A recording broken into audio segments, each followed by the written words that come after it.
Welcome to the Zencast. My name is Dale Pickles. I'm the host of the Zencast and I'm also the managing director of B Squared.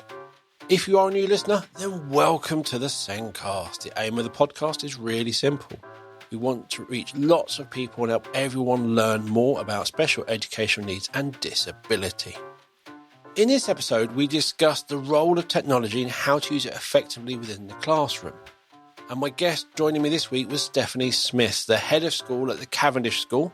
And Stephanie has over 10 years working in and alongside the autism community and across mainstream and specialist settings. The Zencast is created and produced by us here at B Squared. I normally mention our assessment software on this podcast, but this time I'm going to talk about EverSense, our evidence for learning and our parental communication system. EverSense feels like social media, so it's extremely easy to use. Everyone picks it up with minimal training. But it's also extremely secure, very important. It's a safe place to share evidence of learning with parents or external professionals. It's a great way to capture pupil voice or use it as your homeschool diary or reading diary. Visit the B Square website to find out more about EverSense or click on the meeting link in the show notes to book a meeting with me to take you through what EverSense can do for your school. Now, let's get on with the podcast.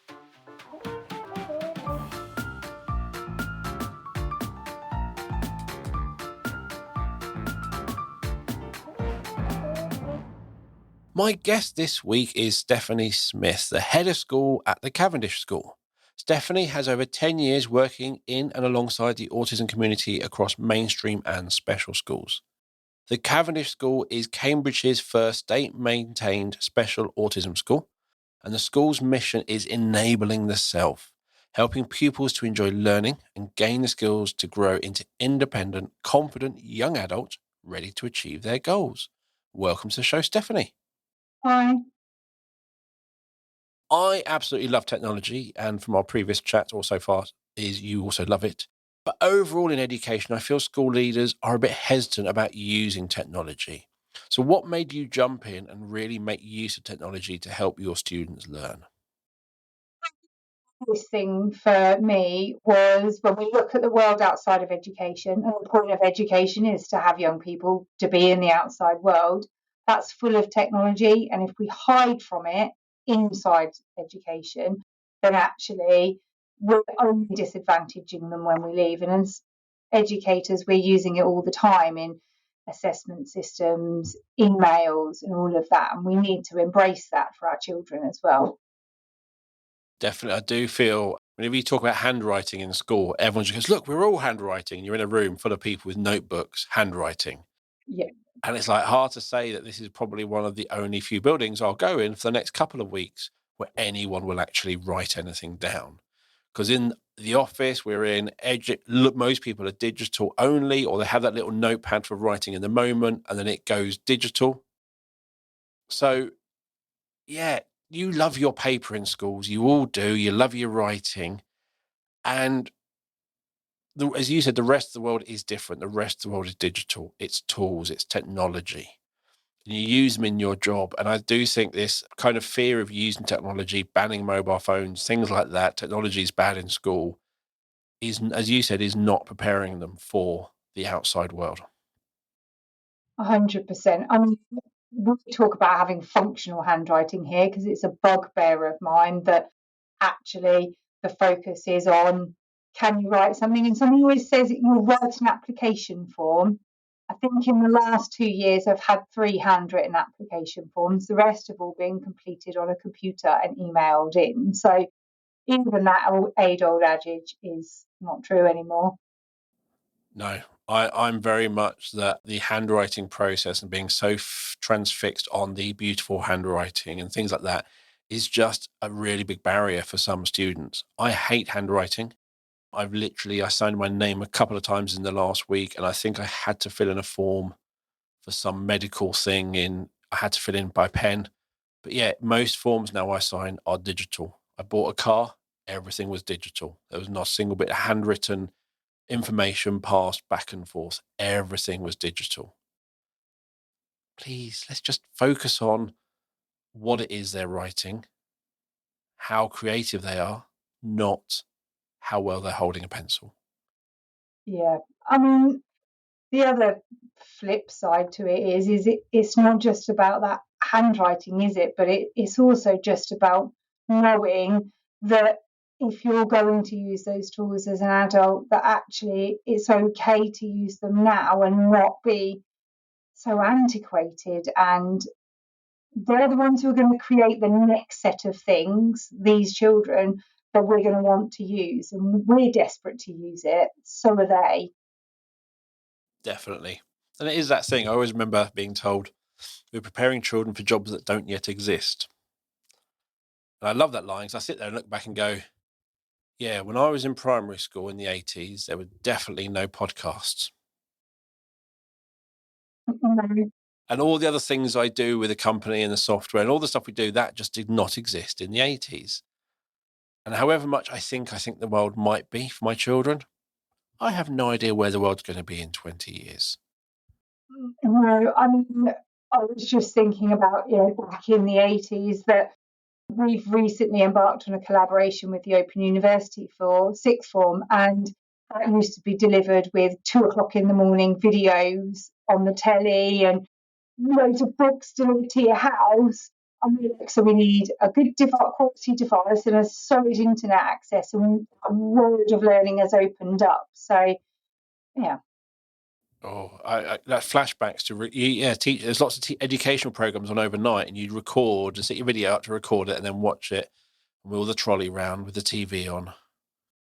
And I was in Croydon, and they had somewhere a proper metal branding iron, which had Croydon Education Committee. So I don't know how they did it, but any equipment that got pushed right into the plastic, the video player, the TV, whatever, all computers were like branded Croydon Education Committee. Those were the days. Because we want more people to be using technology, so we don't want to go back to late night TV shows. No, that's the thing. There is so much technology. And at the moment, what we're just talking about is kind of computers and kind of just doing those things in a mobile way. It's that communication, it's that receiving information, but it's also that you can engage back and forth, you can have conversations, and you can create your own things using these tools as well. They've just on that level, we've already got a lot of powerful technology which helps children and young people to express themselves in a way that makes sense for them. Yeah, I mean, we have here a robot, and for those children who can't get into school for whether it's emotional based school avoidance or they've had some physical difficulties and they might have been in hospital, and you stick the robot in the classroom, and all of a sudden the classroom's not scary anymore. They can see everybody, and it sits on a desk. You can't make it walk around, but it can swivel and it can put emotions on the face. So all of a sudden, the classroom's no longer this scary place because they've been in it, albeit remotely, and they've been able to talk to friends and make friends without that fear of being in the classroom. So when you say robot, I was going, oh, sure you go, but you mean one of those kind of, it's like I'm going to say it's a robot for Teams or Zoom type thing. It is, there's a camera in it, there's a screen, there's a microphone, there's a speaker. So that Yeah. person can be at the table with their peers and, as you say, can look around and can contribute and join in those activities from home. Yes. I love them. I've seen them at a couple of shows and that looks so cool. I remember when I was speaking to somebody and they'd been out of school for a really long time, and the barrier for them was, I don't know what school's like anymore. Like that was 3 years ago, and I don't know the people, I don't know what the classrooms look like. How can I, especially if you're autistic, how can I take something I have no frame of reference for and be able to overcome all of my anxiety to get into that classroom? Well, I tell you what, let's put you in there and let you experience it from the safety of your own home. And at any moment, you can just cut the screen, close the screen, turn your monitor off, walk away instantly. You're not stuck in there going, well, how do I get out? Yes. you're removing a lot of the barriers, a lot of the what happens if it does go wrong. Then there's a whole load of other concerns of if it does go wrong, what do I do? That is quite easy. If it does go wrong, I'm at home, I'm safe. Yeah. Nice. I've seen those robots at shows because you watch them. I've seen ones where you can actually people control them and move them around. You can get walking versions. Seem quite strange, but I have also heard of the ones you've got where they're sitting on a desk, and it is just literally like you're sitting at a table with everyone else, and you're involved. Yeah, you can see the teacher delivering at the front of the class, or if they're wandering around doing group work, you can join in the group work, which also makes it that little bit more powerful than Teams and Zoom, because obviously that it's not as clunky as trying to put a laptop somewhere where you can see. It's designed to be like you're a person in the room. Love it. So, what other technology do you use in your school? Well, we currently have a VR sandbox or an AR sandbox. So there is a projection into a sandpit that you can see them sometimes in museums, and you can teach things like the life cycle through them. And for our primary school children who are quite sensory, that's a huge way for them to get in. They're also quite fun. So when the DFE came to have a look around the school after it was built, pretty much all of them ended up playing in the VR sandbox so that they could experience it. So even the most reluctant learners will join in. We've also got VR headsets, and we're starting some work with Campus XR so that that can be more than just what's already commercially available. They're building a platform so that you can create like a little mini virtual reality school for the children to join in without actually having the physical thing. But you can also visit places. So Anne Frank is one that we use in our history lessons. So just on the little MetaQuest, you can go into for free Anne Frank's house and explore it as part of the history lesson. And it's amazing the difference that bringing that to life has, and feeling like you're exploring it rather than just studying it. And I suppose you could do it in your English lessons with the Diary of Anne Frank as well. Nice. So you talked about at the beginning AR, VR. So VR is virtual reality. AR is augmented reality, where you're kind of mixing that digital world and the physical world. And you're talking about a sandbox. So what is that? Is it literally a sand pit like box? It is. It's a sand, like a playground or a garden sandbox. It's filled with a good 4 or 5 blocks of sand. And then there is a overhead projection which comes down onto the sand. And then if you move the sand, it just changes what it's displaying and how it's working. So for the life cycle of water, you can build mountains so that the clouds going over move. You can create a little pit to create a lake so it and then make it hot so that you can watch it evaporate and create the clouds. But being the children creating the life cycle and changing it all round in the sand. So for them, it's fun and it's tactile, but actually, the learning that goes through it is phenomenal.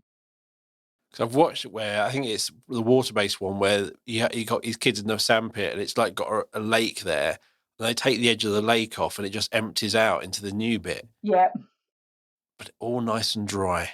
you can make volcanoes, and when they get big enough, you can put a hole in the top and watch them erupt. And the projections that go into that show you actually how the volcanoes erupt and what happens, and the magma flows that would result from that as well.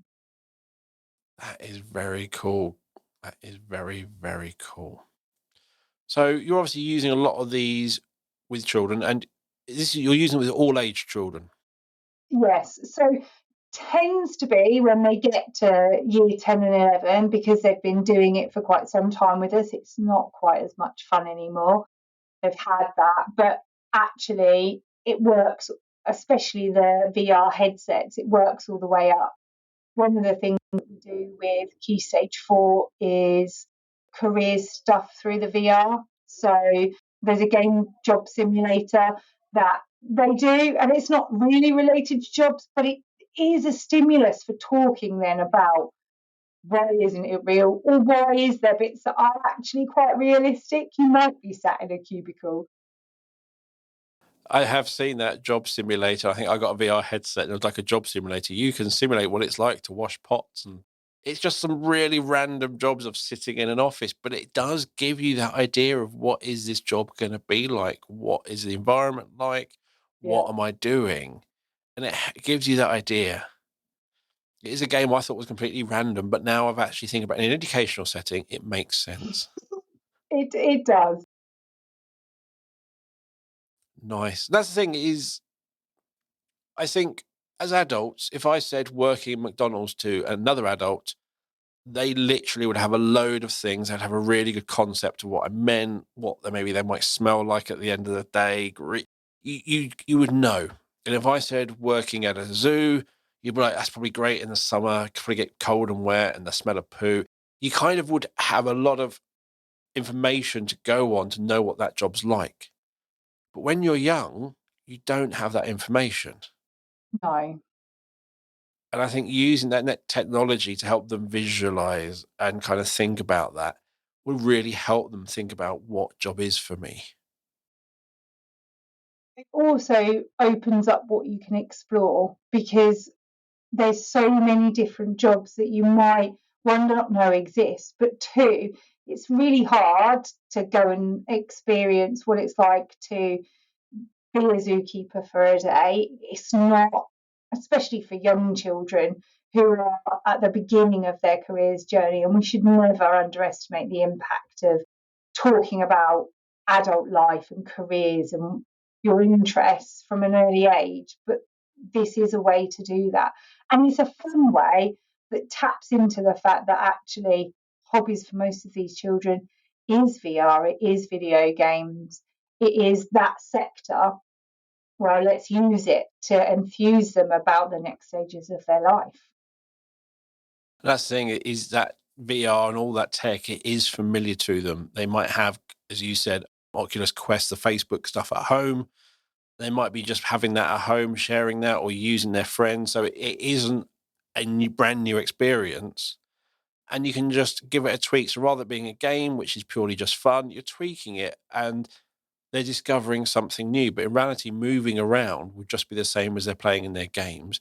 So it's very familiar, but actually, this is a learning experience. And it makes it really obvious that learning doesn't necessarily have to be, particularly for the SEND students I work with, sat at a desk, writing, not moving, and not being able to engage those sensory systems that sometimes are so important. Definitely. And it also helps them see that learning isn't boring. It's sitting at that desk, which is, there's so many ways you can learn. And, but you're helping them create that curiosity. It's something about schools. We have all those excited children arrive at school, and then somehow by the time they're 16, that curiosity's gone. They're on that treadmill. They're ready to just follow and do as they're told. We want to keep that curiosity. And technology, VR, AR is a great way of letting them experience things they would not otherwise be able to experience. As you said, it's being that zookeeper. What's that like? What would I experience? Or traveling to Anne Frank, or one where I've seen VRs where you're on the edge of the volcano looking down into it and things like that. What would that feel like? Yeah. There's just the world out there at their fingertips with this technology. It is amazing. Have you read the book Ready Player One? Uh, so this is where I'm bad, because I'm normally a book reader and have watched the film. So the book and the film are kind of two different things. Okay. Same characters, same world, different story. But he is a student at school at the time of the book.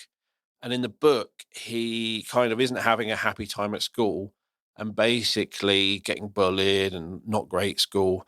And he gets given a really cheap, bad government provided VR lens and gloves, and he accesses virtual school. So kind of like what you're creating, where you have that virtual classroom, he goes to school like that.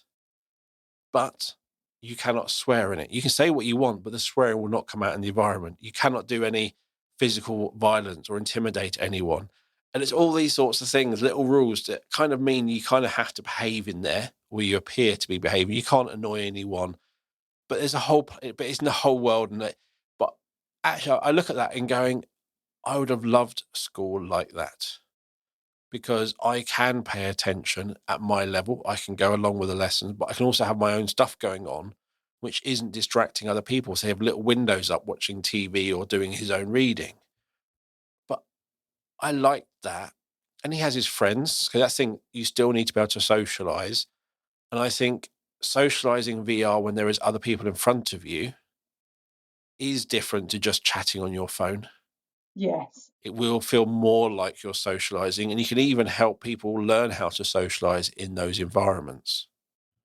It takes away some of the inputs, particularly for my youngsters who there's the smells, there's the light, there's the additional noises that are gone when you use virtual reality. But also depending on the type you use, so are the facial expressions. So then you just pay attention to the tone and the cadence of the speech alongside what they're actually saying. And it kind of evens the playing fields because everyone's only got what you're saying and how you're saying it to go on. Not one person's picking up on that visual cue, that side eye you gave, Yeah. or the tone, or all that is kind of gone. You've just got what you're saying, how you're saying it. That's all you get. And where some people can really pick up on those little observations and really get the body, that's all gone. You've just got to work on that, which means your communication has to be clearer. Yes. And everyone gets that same information. So if everyone else is getting it wrong, if everyone's misunderstanding you, then perhaps I need to change how I communicate. Does level the playing field. And I think for so many, that's what COVID taught them, was that kind of learning and that style, it did level the playing field for them. For some others, it didn't, but everybody's different.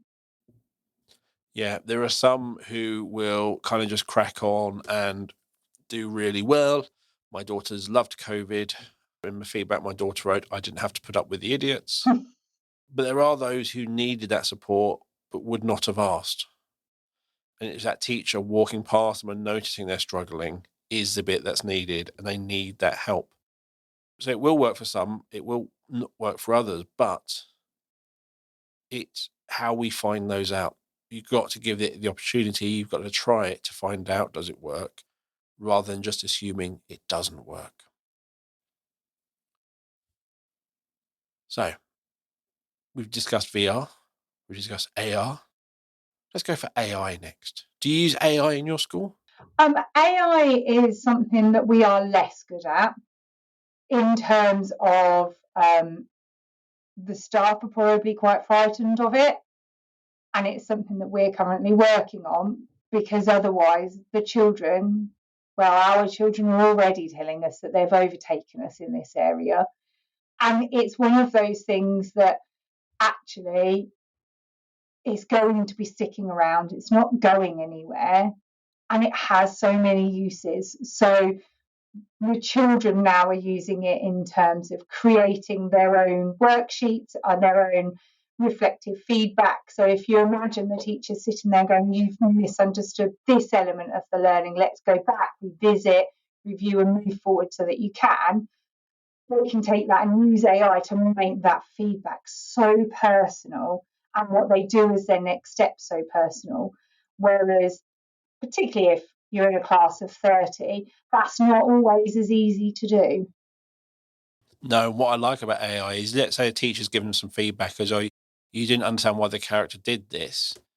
You can literally take the block of text, put it into ChatGPT and go, I don't understand why the character did what they did. Can you help me? And it will kind of go through and help you see where the key bits of information that you missed are. So where not necessarily a teacher has that time to go through in that level, the AIs can give you that nice low level, really helping you see this is a bit you've missed. I use AI in a lot in my writing and rewriting. Sometimes I'm bad at arranging my words. I know what I want to say, and I'll say it really badly into the AI and go, please just rewrite this. And it will put it into a lovely sentence, which isn't how I would write. I then adjust it, but it has got that bit where maybe my sentence structure was wrong. I had the order of that sentence wrong, but it just really helps me on those sorts of things, which I really like. And sometimes I might have a sentence which is like 50, 60, 70 words long. And I just go, please just say this in a short version. And it creates it to 12 words. And you're like, that's so much clearer. And that's such an obvious thing. Why did I not even think of that? So I love AI for all the language stuff. I love using it to either to rewrite, to summarize, to simplify things. In my governor role, we were doing there's a cybersecurity audit, and we got our scores out, and we were like ones and twos. We should have been threes and fours. I had that as a PDF. I had another PDF with a scoring system. And I said, can you just write out what we need to do to get to three and fours based on where we are now? And it just merged the two documents together and gave us for each bit exactly what we needed to change. It saved me hours of boring work. But also, you do learn from it when you're using it to say, just check I haven't missed anything in this parent email. So that when I respond, they're not going back with, you didn't tell me about this question I asked, or where you've asked it to. Most often, if I use AI, make sure that what I've said is clear, but it has my type of tone and that it's soft and professional. Is normally my little starter for AI, and copy in their email and what I'm replying to, just to make sure. But now that actually I remembered some of the things that I automatically do wrong, so I'm terrible, and I'm really sorry to all of my university lecturers for using the word that constantly in my sentences. English teacher, I'm sorry. It has taken AI to rewrite my sentences for me without that in constantly, and to finally learn how to do it. So it has its I know that place. it does. And that's the thing. There isn't a thing where you can just put in a bulleted list and it gives you a lovely paragraph and you're not even going to try. It's like, well, actually, no, because once I read it, I'm learning different ways I could write. And it means actually I start doing it. So I personally, I'm like you, I learn, which almost means the more I use it, the less it actually changes what I write, because my language and my English has got better from being corrected. And I think people people won't do that. What they will do is they will just put no effort in because the AI will finish it off for them. But in my experience, especially with the language stuff, is it has helped me and it helps my colleagues be better at writing. It helps us see maybe what I'm saying is it's a bit boring. And I go, oh, this is boring. How would you rewrite it? And you read it and going, wow, that's so much more exciting. And you compare it to what you wrote, and there's just a couple of key adjustments. A lot of the time, it's we changing the tense. So we have written, Yeah. we are creating, and it's just things like that. Just a few changes of words and tense, and the reordering them makes a really big difference. But until I could read Romeo and Juliet, and I could badly answer those questions on Romeo and Juliet, but then trying to use that in my own writing, I can't. But having ChatGPT using those clever bits of English in my own writing, now I understand it. Now I see those changes. Now I see what they mean by doing this because I've had it on my writing. I've had the perfect piece created and gone, that sounds amazing. And I'm learning. About it that way, how many of us have sat in a classroom when the teacher's giving feedback and we've taken it personally? You know, those children who've got rejection sensitivity issues, those children who see that as a demand or somebody saying that they failed. When it comes from a computer and they've just slightly written it and there's no emotion behind that and there's no judgment behind it, you learn so much more because you've taken that complex human bit that goes jars against somebody criticizing you, because we all view it that way, we're human, and then it makes it okay to take that feedback and learn and grow. And I do think, we've got one young man here, and he will not allow a teacher to mark his work, because if they mark his work, that meant that it couldn't be perfect. And he really feels like if he's not perfect, then people won't like him, and he's really sensitive in that way. Actually, he's quite happy for AI to tell him that he could have written a sentence better, because it's not a person and it doesn't have that relationship that he's worried about breaking from taking Yeah. that feedback. And it always starts with something like, I had one today, and when I see what you're writing here, and it is really engaging, it's hitting all the right stuff, but I've just had a little bit of a refresh. And you read it and it is half rewritten. So it's a bit more than a little refresh. But you've dressed it up nicely to me, ChatGPT, and you've made me not feel embarrassed about what I've written. It was perfect.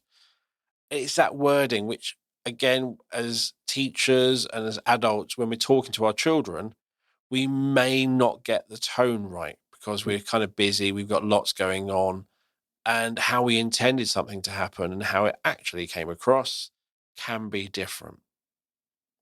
But yeah, there is something about a computer telling you something and a person completely different. How else do you use technology in your school? I suppose it's the standard things that you maybe don't realise are there that you might use, but actually you can think about and incorporate. So it is the fact that I dyslexic, and if I'm on a computer, can I change the background colour because my dyslexia is impacted by Erlen syndrome, or can it read it out to me in the headphones and then I can get on? Or I'm sure lots of schools use Dragon software for dyslexic youngsters who need to use speech to text, but actually it's built into iPads and it's built into Word, and it's about teaching our children that those technologies are there and to use them and to be able to incorporate them. The other thing that we do, and I don't know if other places will think it's good, is our children will email us and I've got proms next week. Can we make sure Benson Boom's played, please? And it's those things that bridge the gap between their generation and what's normal for them and teachers. Talking of us older teachers, maybe some of the newly qualified are already there. It's interesting, a lot in there, and that assistive adaptive technology, whatever you want to call it, to support them to be independent is so crucial. And I don't think necessarily all schools realise the importance of that. I think some parents do believe, when you read about the kind of having a TA is the golden ticket for your child. You want them to have a TA to fully support them and all this lot. In reality, you're making that child reliant on that person. What you want that person to teach your child is how to do things on your own, not be reliant. Because if you're reliant on that TA, then when you go out at break time and they're not with you, you can't do all the things you need to. So if you can find ways and teach that child to be independent, use technology to do their writing, to understand if they're not sure, use technology, better understanding, you're making that child so much more independent that they're going to not only use that within school, but use that at home and be able to be much more involved in life without having to rely on someone to be there to do it for them. And then that last bit about emailing teachers, my daughters find messaging easier than talking. And there are times when my daughter has messaged me a concern that she would not have said to me in real life. She would not have said it to me face to face, but she can message it to me and I will respond because that's less confrontational. We don't even have to be in the same room when we're having that conversation, which is a nice thing. So I personally think messaging or emailing is perfectly fine. I think it's a good thing because you're building that relationship and you're modeling how to communicate. But there is that, as always, not overnight, not weekends. Yes. You probably do that, but I've just got to make sure it's added in that staff time is protected. But I also know, this was years ago, there was a teacher at a conference said every day he put up on his whiteboard a different Twitter hashtag, literally a random selection of characters and letters. And his kids could go on Twitter, use that hashtag to ask for help. Oh, that's good. So they never had to stick their hand up and go, oh my God, they don't get it. Thicko type stuff going on. They could literally just say, I don't get this. And he could either respond or just walk up to them and slightly help them without drawing that attention. So I like things like that. You don't have to ask in front of your friends. My daughter won't ask teachers anything. She just will not, because someone might see that she can't do it, or she might. So emailing, much better. I like that. But it is, again, email, messaging, that's what they're going to do in the real world. When they leave school, they are going to be emailing their colleagues. They're going to be messaging friends. They'll be doing all of that. That's how they'll get all the rules about their job and everything, and learning that will all be via email. Very often will the HR department be in the same building they are. The HR will be miles away probably. Yeah. And there's whole HR companies nowadays, they just buy it in. So as adults, if somebody said the only way you can communicate is to talk to somebody or to write it down, we'd be mortified. We do need to teach them to be there and do that. I'm at the point now where I just don't answer my phone if it's not a saved number. If I don't know it is, I'm not answering it. If it's that important, message me. Like either they'll then message me and go, or they don't. Whereas if you didn't, it's not that important. But I don't know if that's just an age thing. I've got to that point where I just don't care, or I've just realised I don't know. I like to know what I'm getting into before I pick up that phone. I don't know what it is, but for me, if that phone's ringing and I don't know it, this could be a sales call. It could be something about my car. It could be something. I've no idea what it's going to be. I'd rather not pick it up. I'd rather them send me a message afterwards, or I listen to the voicemail so I know roughly what it's about, that I can choose whether or not I want to engage in that conversation. Whereas when I was young, it was you just picked up the phone. In London, you said the last 4 digits of your phone number, so 0040, and then the conversation would start. And it's not even for you, it's for your sister or something. Oh, all the big long cables. We're going back to the 80s again. Everyone listening to your phone call conversation in the hall. Yeah. Because that's where the phone was. But I think emailing is another way of modeling and helping them learn with that limited communication of just the words. You have to be clear in your communication and then understanding the communication that's coming back. From a safeguarding perspective, we found that it has been phenomenal. So, I mean, we also have a website page that they can go on, and it would email us like an instant messaging service. But the number of children who felt more comfortable to say, is this bullying? This happened, and I'm not sure I feel comfortable with this, or I've had this falling out with my friend. How can I fix it? I would never have expected 10 years ago to have got messages like that from a 14-year-old when they had to come and ask those questions in front of their friends or acknowledge it. And things like disclosures are so much easier when they don't have to look at your face and try and work out, are they thinking that I'm in the running here, or having to deal with this so much shame around disclosures for young people. There isn't any of that if it's just being sent to them. And so we get to better protect our children. That's a really, really, really valid point. Because if we think about stressful situations for ourselves, going into a job interview, or even I literally, I can go back to school and having to walk into a teacher's office, just putting my hand out to grab that door handle to open the door, them to look at you and be able to speak. It's just, there's a lot of anxiety in that, just to actually get in there and say, hi, sir, and then say the next bit is so big. It's huge. But if I could just write that down and send, I've reduced all of that. And I will definitely be more open to asking those things if I'm not sure. So I like the fact that your children can email you. I think that's a great thing. I think that's a really engaging way, and it's modeling so many different things. Yeah, it really reduces that anxiety of having those difficult conversations. Has there been any technology things that haven't worked? Let's go the other way. What hasn't worked? Anything not gone well?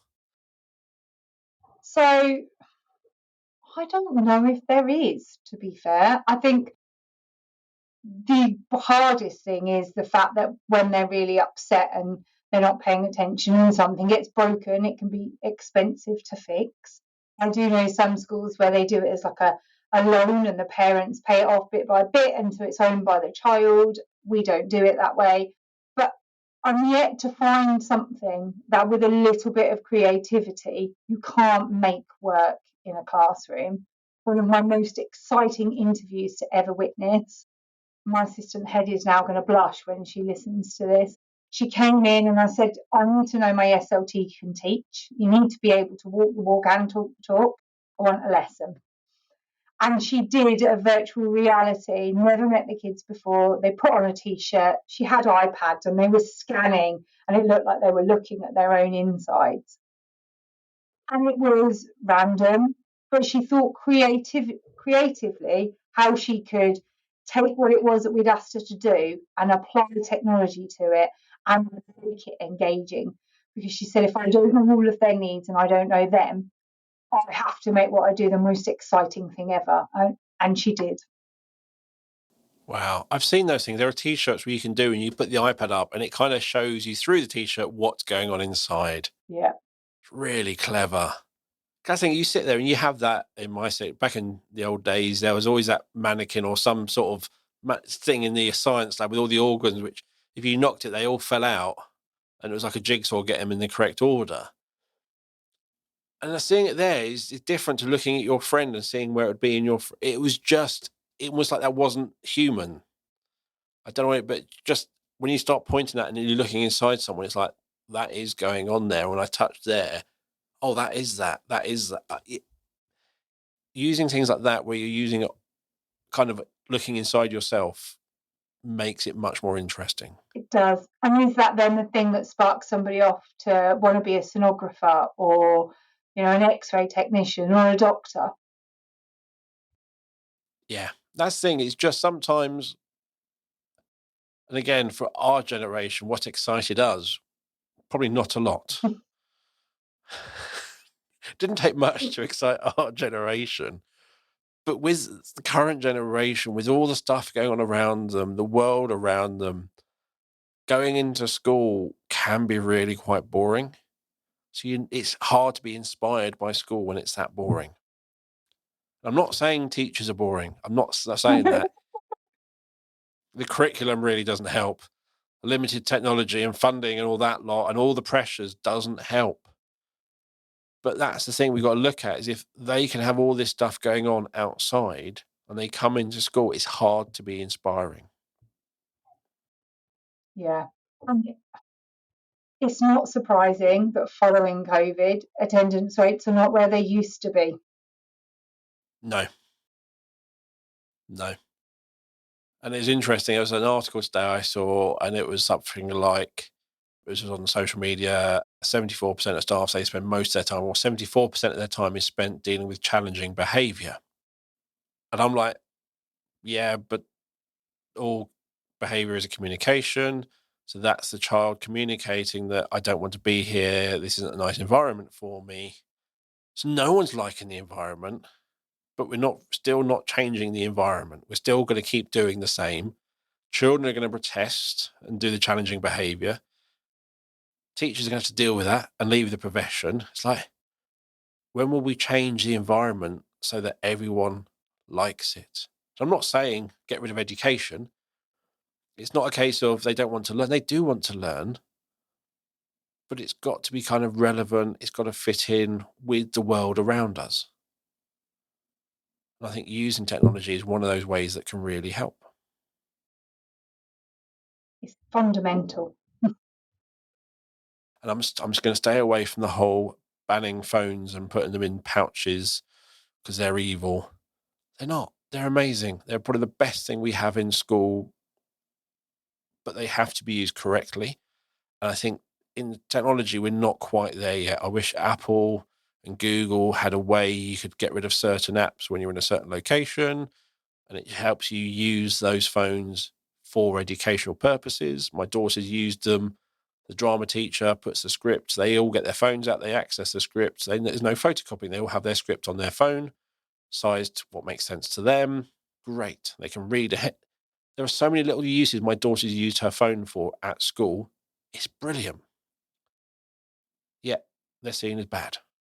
Yeah, it's a really hard one because you're right that without those technology giants or without those development companies saying, actually, education is a market we want to be in, it's really hard to try and manage some of that. And what I would say is if you are banning phones in school, as a teacher, as a head teacher, ban your own phone when you're at home.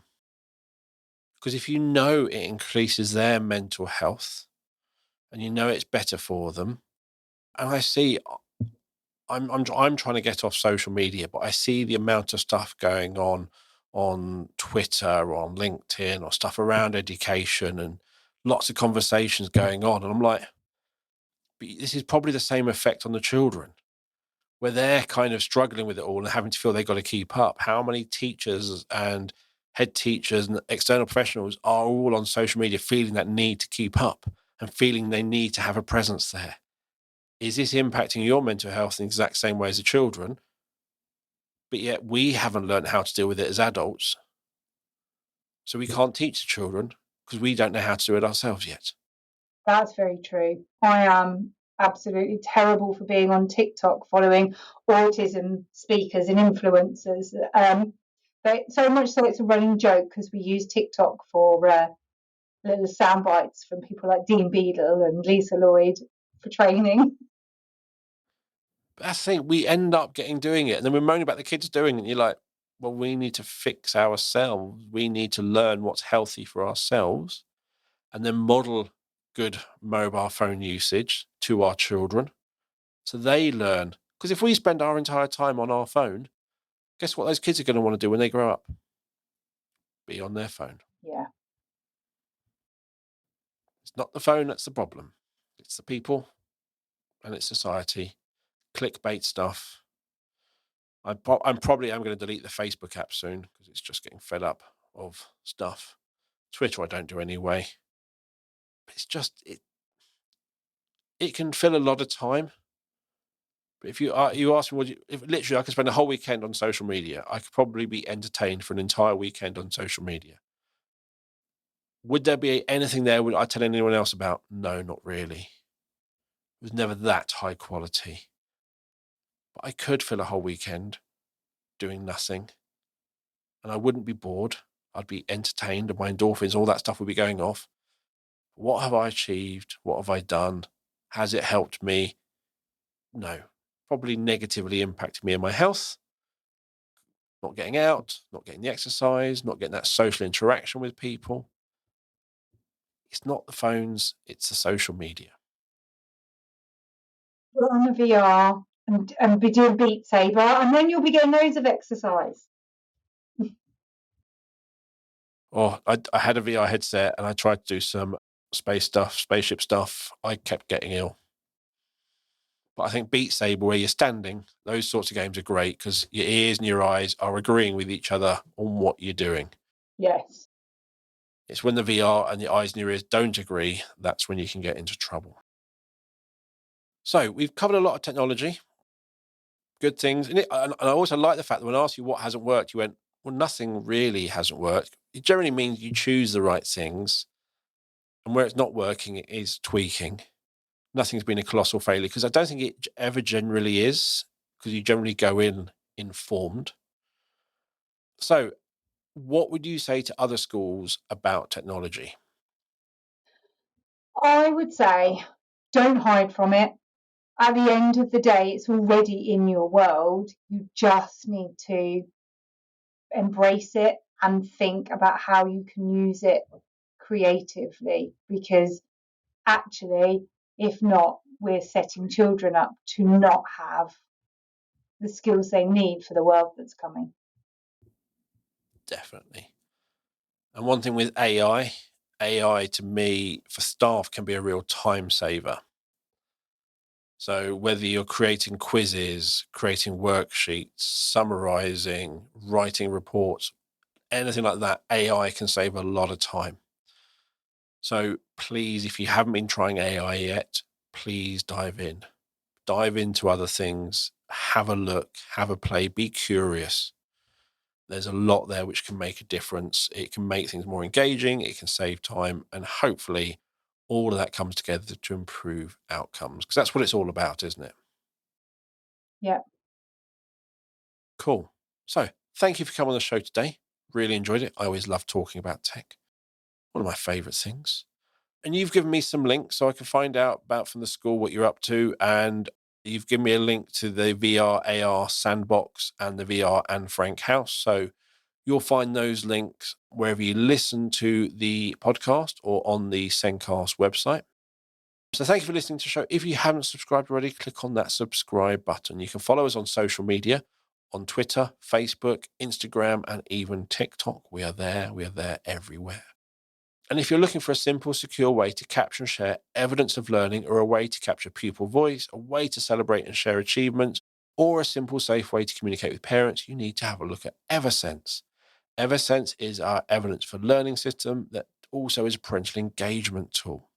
And to find out more about Eversense, visit the B Squared website.